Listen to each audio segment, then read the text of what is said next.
एक नगर के बाहर जंगल में आश्रम बनाकर एक साधु महात्मा रहते थे। कुछ दिन आश्रम में रहते थे, सत्संग करते थे, फिर भ्रमण के लिए निकल जाते थे। उनका एक जाट शिष्य था जो कुछ ही महीनों से शिष्य बना था। किसान निर्धन था, उसके पास एक बैल था। उसी से किसी अन्य किसान के साथ मेलजोल करके खेती करता था। 2 दिन अन्य का बैल स्वयं लेकर दोनों बैलों से हल चलाता था। किसान अपने कच्चे मकान के आंगन में बैल को बांधता था। एक रात्रि में चोर ने उस किसान के बैल को चुरा लिया।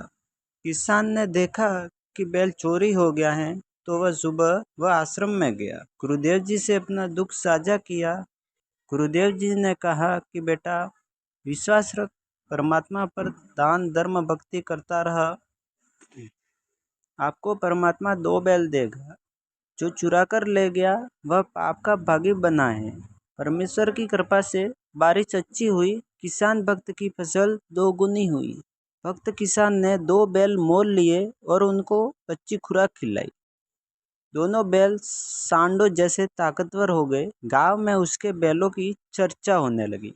1 वर्ष पश्चात वही चोर उसी क्षेत्र में चोरी करने के लिए आया। कई दाव नहीं लगा, उसने विचार किया कि जिसका बैल चुराया था उसके घर देखता हूँ, हो सकता है कोई और बैल ले आया हो। देखा तो 2 बैल सांड जैसे बंधे थे।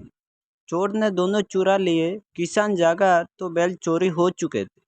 गुरुजी से बताया तो गुरुजी ने कहा कि बेटा, तेरे घर 4 बैल देगा भगवान। चोर कभी सेठ नहीं हो सकता, पाप पाप इकट्ठे करता है।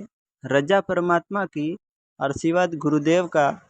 बारिश ने किसानों की मौज कर दी। भक्त किसान के पास जमीन पर्याप्त थी, परंतु बारिश के अभाव से खेती थोड़े क्षेत्र में करता था। बारिश अच्छी हो गई, 2 बैल मोल लिए, 2 कर्जे पर लिए, खेती अधिक जमीन में की, एक नौकर हाली रखा, मकान भी पक्का बना लिया किसान ने।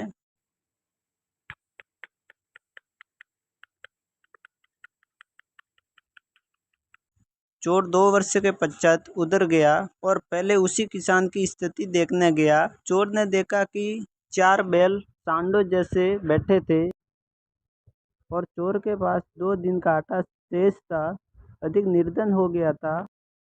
चोर ने किसान को रात्रि में नींद से उठाया तो किसान बोला, कौन हो आप? चोर ने कहा कि मैं चोर हूँ, जिसने तेरे 3 बैल चुराए थे, मैं वही हूँ। किसान बोला, भाई मेरी नींद खराब ना कर, तू अपना काम कर, परमात्मा अपना काम कर रहा है, मुझे सोने दे। चोर ने पैर पकड़ लिए और बोला, हे देवता, मेरे से अब चोरी नहीं हो रही।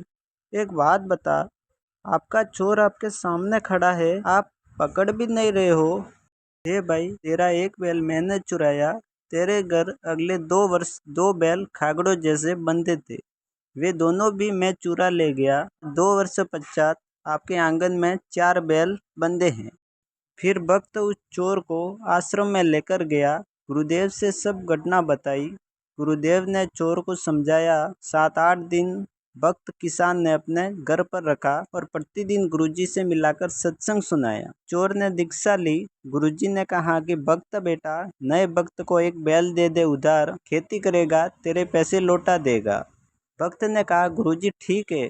भक्त किसान ने नए भक्त को 1 बैल दे दिया। नया भक्त प्रति महीना सत्संग में आता, उन सभी के रुपए लेकर उस किसान भक्त के घर आया। उसके बच्चे भी साथ थे।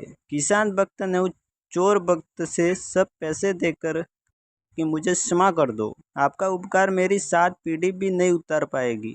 पुराना भक्त बोला कि हे भाई, यह सब गुरुजी की कृपा है, उनका वचन फला है। आप यह सब रुपए गुरुजी को दान रूप में दे दो। मेरे को तो उन्होंने पहले ही कई गुना बैलों की पूंजी दे दी है, मेरे काम की नहीं है।